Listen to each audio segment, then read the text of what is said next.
ओम नमो भगवते वासुदेवाय। ओम नमो भगवते वासुदेवाय। ओम नमो भगवते वासुदेवाय। नारायणं नमस्कृत्य नरं चैव नरोत्तमं देवीं सरस्वतीं व्यासं ततो जयमुदीरये।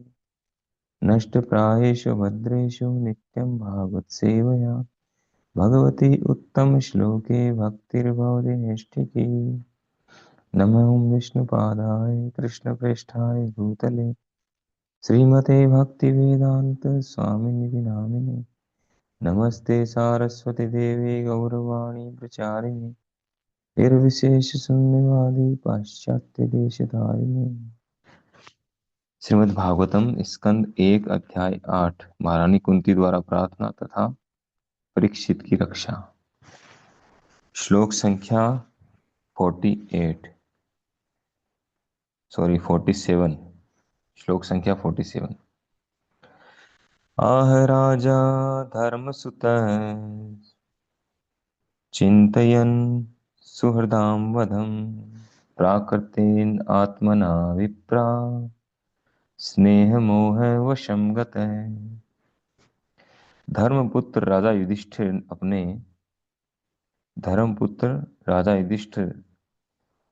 अपने मित्रों की मृत्यु से अभिभूत थे और सामान्य भौतिकवादी मनुष्य की भांति शोक संतप्त थे। हे मुनियों, इस प्रकार स्नेह से मोहग्रस्त होकर वे बोले। तात्पर्य, यद्यपि ऐसी अपेक्षा नहीं थी कि महाराज युधिष्ठिर किसी सामान्य मनुष्य की भांति शोक संतप्त हो जाएंगे, लेकिन भगवान की इच्छा ही कहें, वे सांसारिक स्नेह के कारण मोहग्रस्त हो गए। जिस प्रकार अर्जुन मोहग्रस्त हुआ लगता था। जो मनुष्य समझता है वह भली भांति जानता है कि जीव न तो शरीर है न मन, अपितु जीवन की भौतिक अवधारणा से परे है।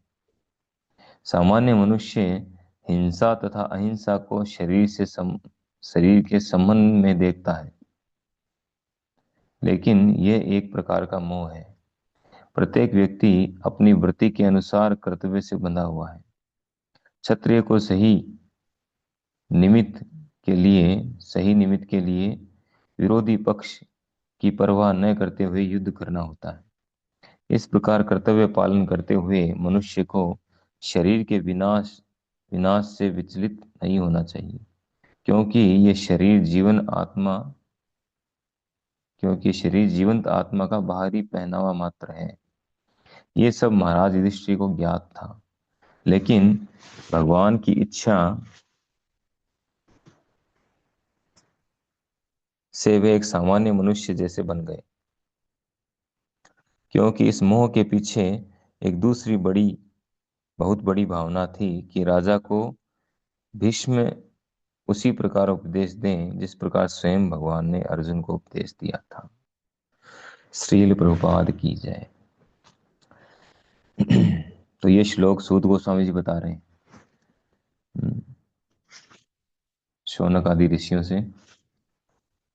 आह राजा धर्म सुतः चिंतयन् सुहृदाम बधम प्राकृतेन आत्मना विप्रा स्नेह मोह वशम गतः। तो राजा युधिष्ठिर क्या कर रहे हैं यहाँ पर?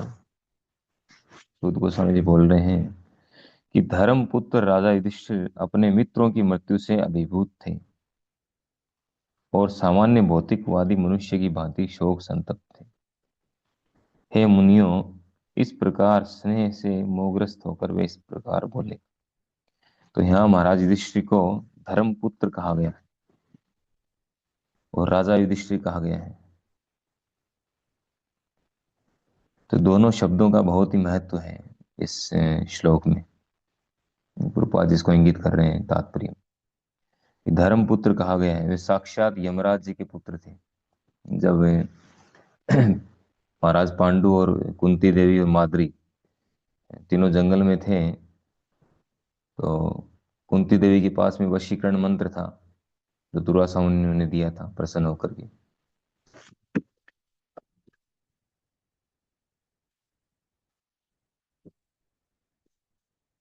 तो उस वशीकरण की विशेषता ये थी, वो किसी भी देवता का आह्वान कर सकती थी और आह्वान करके वो बुला सकती थी।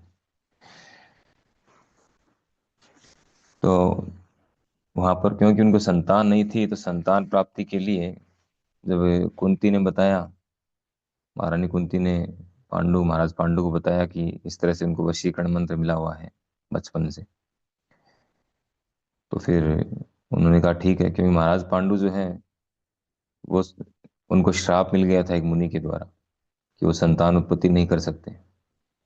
तो फिर महारानी कुंती के पास वो वरदान था वशीकरण का, तो उन्होंने 5 देवताओं को इनवाइट किया। पहले उन्होंने यमराज जी को बुलाया, तो यमराज जी के द्वारा उन्हें युधिष्ठिर महाराज पुत्र रूप में प्राप्त हुए। फिर वायुदेव, वायुदेव के द्वारा भीम, और इंद्रदेव के द्वारा अर्जुन, और फिर जो है माद्री, तो माद्री थी उनकी दूसरी पत्नी महाराज पांडु की, उनकी संतान नहीं थी, दोनों की नहीं थी। तो उनके लिए फिर उन्होंने इनवाइट किया जो देवताओं के जो वेद हैं, 2 अश्विनी कुमार, उन दोनों को, तो उनसे नकुल और सहदेव उनको पुत्र रूप में प्राप्त हुए। तो इस प्रकार से जो है महाराज युधिष्ठिर जो हैं वो धर्म पुत्र कहे जाते हैं, क्योंकि साक्षात यमराज जी के पुत्र हैं। और यमराज जी क्या करते हैं? न्याय करते हैं। उनका कार्य है न्याय करना। किस व्यक्ति ने क्या किया अपने पूरे जीवन भर, उसके कर्मों के आधार पर उसका वो फैसला करते हैं। किसी को सजा मिलती है, किसी को इनाम मिलता है, किसी को स्वर्ग मिलता है, किसी को नरक मिलता है, उसके कर्मों के अनुसार। तो निरपेक्ष भाव से, निष्पक्ष भाव से वो न्याय करते हैं। और यहाँ युधिष्ठिर महाराज को धर्म पुत्र कहा गया, तो उनके पुत्र हैं। और वैसे वो तो सत्यवादी थे, झूठ नहीं बोलते थे बिल्कुल भी, किसी भी कंडीशन में कुछ भी हो जाए, जंगल में जाना पड़े, भीख मांगनी पड़े, कुछ भी करना पड़े, झूठ नहीं बोलेंगे। और अपने कर्तव्यों की निर्वाह करने में दृढ़ थे वो। तो यहाँ धर्मपुत्र के इसीलिए संबोधित किया गया है कि धर्मपुत्र है वो कैसे मोहित हो सकते हैं? धर्मपुत्र होकर के, साक्षात वो यमराज जी के पुत्र होकर के ऐसी स्थिति को कैसे प्राप्त हो सकते हैं? और जिन्होंने पूरी लाइफ धर्म के नियमों का पालन किया है, वो सब कुछ जानते हैं, क्या कर्तव्य है, क्या कर्म है, क्या कर्म है, क्या विकर्म है, सब कुछ जानने वाले हैं, फिर कैसे मोहित हो रहे हैं? दूसरा, उनको राजा युधिष्ठिर कहा गया है। राजा, तो राजा है, उसका कर्तव्य है युद्ध करना। तो ये दोनों शब्द बहुत महत्वपूर्ण है, इसीलिए कि जो व्यक्ति राजा है और साथ ही साथ साक्षात यमराज जी का धर्म का पुत्र है, यमराज जी का पुत्र है, वो इस प्रकार से कैसे मोहित हो सकता है? समझ के परे है, इम्पॉसिबल है। एक आम व्यक्ति मोहित हो जाता है, वो साधारण व्यक्ति या साधारण राजा मोहित हो जाता है, तब तो फिर भी ठीक है, इतनी विचारणीय बात नहीं है। लेकिन साक्षात युधिष्ठिर महाराज, वो कैसे मोहित हो सकते हैं? तो इसलिए प्रभुपाद जी ने इसको एक्सप्लेन किया है तात्पर्य कि यद्यपि ऐसी अपेक्षा नहीं थी कि महाराज युधिष्ठिर किसी सामान्य मनुष्य की भांति शोक संतप्त हो जाएं, ऐसी अपेक्षा नहीं की जा सकती। लेकिन भगवान की इच्छा ही कहें, वे सांसारिक स्नेह के कारण मोहग्रस्त हो गए। ये भगवान की इच्छा थी।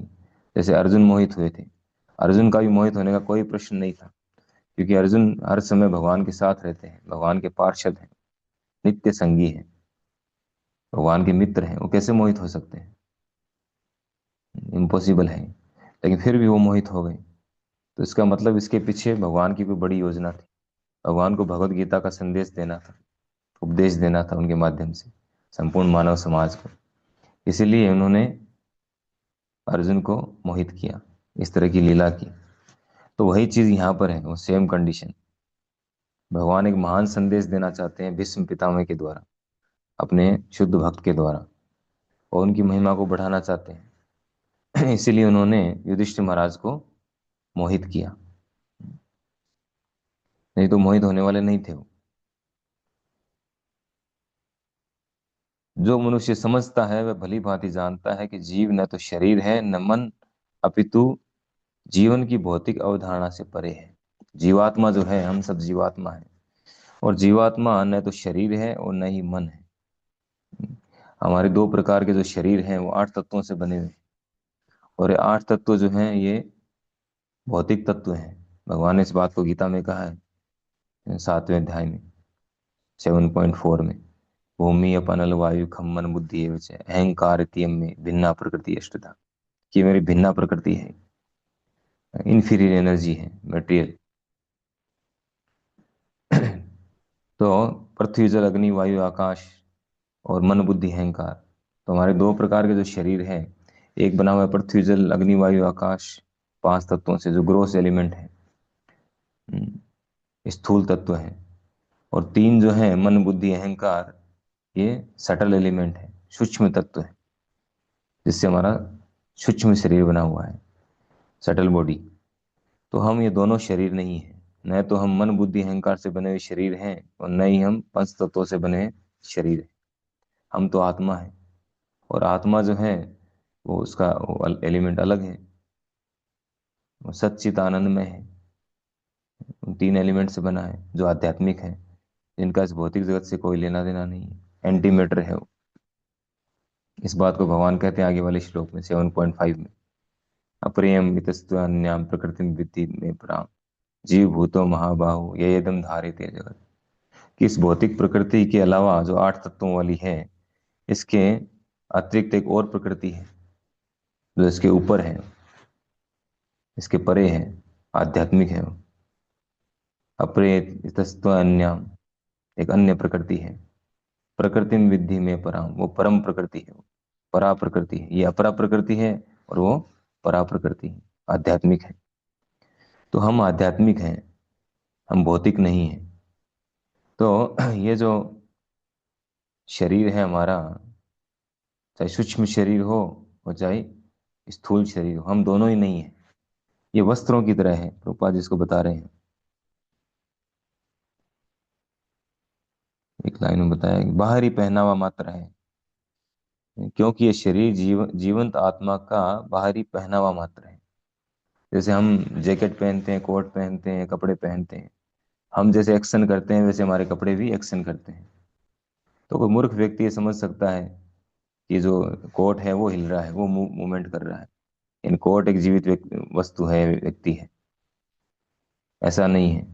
वो कोट हमने, आत्मा ने पहना है, आत्मा ने ये शरीर पहना है, इसलिए शरीर एक्टिव है, और शरीर ने इस कोट को पहना है इसलिए एक्टिव है, इसलिए इसमें मूवमेंट हो रहा है। अदरवाइज ये पॉसिबल नहीं है। जैसे आत्मा निकलती है शरीर से, कोई उसमें एक्टिविटी नहीं है, कोई मूवमेंट नहीं है, डेड हो जाएगा वो। उसका कोट भी हो जाएगा डेड, और वो भी डेड हो जाएगा, सब कुछ वैसे ही। तो अपितु जीवन की भौतिक अवधारणा से परे है। जीवात्मा जो है, हम सब जीवात्मा, जीवन की भौतिक अवधारणा अर्थात इस भौतिक जगत में हम जो कुछ कर रहे हैं, जो कुछ धारणाएं हैं, हम अपने आप को शरीर समझते हैं, अपने आप को मन समझते हैं, बुद्धि समझते हैं, या एक दूसरे को शरीर से आइडेंटिफाई करते हैं, शरीर से, जाति से, कुल से, समाज से, देश से। ये सब भौतिक अवधारणाएं हैं। हम इन सब से ऊपर हैं, इनसे हमारा कोई लेना देना नहीं है। तो इसीलिए सामान्य मनुष्य हिंसा तथा अहिंसा को शरीर के संबंध में देखता है, लेकिन ये एक प्रकार का मोह है।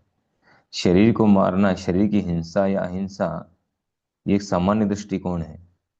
जो भौतिक धरातल पर है, शारीरिक धरातल पर है, उनके लिए वो दृष्टिकोण ऐसा है, उनके लिए वो सही है, वो दृष्टिकोण, वो उसको सही समझते हैं। लेकिन जो आध्यात्मिक धरातल पर है, उनके लिए भ्रम है और कुछ नहीं है। वो जानते हैं सब भ्रमित है। जो शरीर से आइडेंटिफाई कर रहे हैं, और शरीर के प्रति हिंसा, हिंसा को, शरीर को मारना या बचाना, उसको अहिंसा हिंसा मान रहे हैं। ये सोचना एक प्रकार का भ्रम है, क्योंकि हम शरीर नहीं है। शरीर तो आज नहीं तो कल मरना है। तो जिस व्यक्ति का जो ड्यूटी है उसके अनुसार उसको कार्य करना चाहिए। हम्म। कह रहे हैं, प्रत्येक व्यक्ति अपनी वृत्ति के अनुसार कर्तव्य से बंधा हुआ है। जिसकी जो वृत्ति है उसके अनुसार उसको कार्य करना चाहिए। क्षत्रिय की वृत्ति है युद्ध करना, लेकिन ऐसा नहीं है कि क्षत्रिय लोग जो है वो व्यर्थ में युद्ध करें, व्यर्थ में मार काट करें, ऐसा नहीं है। आवश्यकता होने पर, इस बात को प्रभुपाद जी ने कहा है यहाँ पर, कि क्षत्रिय को सही निमित्त के लिए विरोधी पक्ष की परवाह न करते हुए युद्ध करना होता है। सही निमित्त के लिए, सही वजह होनी चाहिए, सही वजह हो। जैसे ये युद्ध जो हुआ, महाभारत का युद्ध हुआ, ये किस लिए हुआ? ये धर्म युद्ध था। जो आतताई लोग हैं उनको मारना आवश्यक था, जो धर्म विरुद्ध विरुद्ध हैं, आतताई हैं, उनको मार करके धर्म की स्थापना करना, इसलिए युद्ध आवश्यक था। जैसे भगवान ने 17 बार उसको हराया, जरासंध 17 बार आया भगवान के पास युद्ध करने के लिए। तो भगवान ने उसको युद्ध किया, उसकी सारी सेना को मारा, कि हर बार वो असुर जैसे लोगों को लेकर के आ रहा था। वो सारे आसुरी लोग थे। जरासंध खुद जो है वो भगवान का विरोधी था, तो इसलिए उसको मारना जरूरी था। तो ऐसी कंडीशन में सही निमित्त के लिए युद्ध आवश्यक है। अगर सही निमित्त नहीं है तो युद्ध व्यर्थ है, तब युद्ध नहीं होना चाहिए। आजकल जैसे युद्ध हो रहे हैं, देखो धर्म युद्ध नहीं हो रहे हैं। ये तो केवल अपने देश की सीमाओं को विस्तार देने के लिए युद्ध हो रहा है, उसको बढ़ाने के लिए, केवल अपना वर्चस्व दिखाने के लिए युद्ध हो रहा है, कि हमारे पास इतने हथियार हैं, इतनी मिसाइलें हैं, दुनिया को दिखाएं हम कितनी शक्तिशाली हैं। इसलिए युद्ध हो रहे हैं। जैसे अमेरिका ने जापान पर 2 परमाणु बम का प्रयोग किया। तो सही निमित्त के लिए युद्ध है तो युद्ध सही है। इस प्रकार कर्तव्य पालन करते हुए मनुष्य को शरीर के विनाश से विचलित नहीं होना चाहिए। जहाँ कर्तव्य की बात है शास्त्रों के अनुसार, और सही निमित्त के लिए, वहां पर व्यक्ति को अपना कर्तव्य पालन करना चाहिए, उससे विचलित नहीं होना चाहिए। जैसे अर्जुन विचलित हो गए थे, यहाँ युधिष्ठिर महाराज विचलित हो रहे हैं, ये सही नहीं है। लेकिन यहाँ भगवान की योजना है, उनको योग माया के द्वारा भ्रमित किया गया है।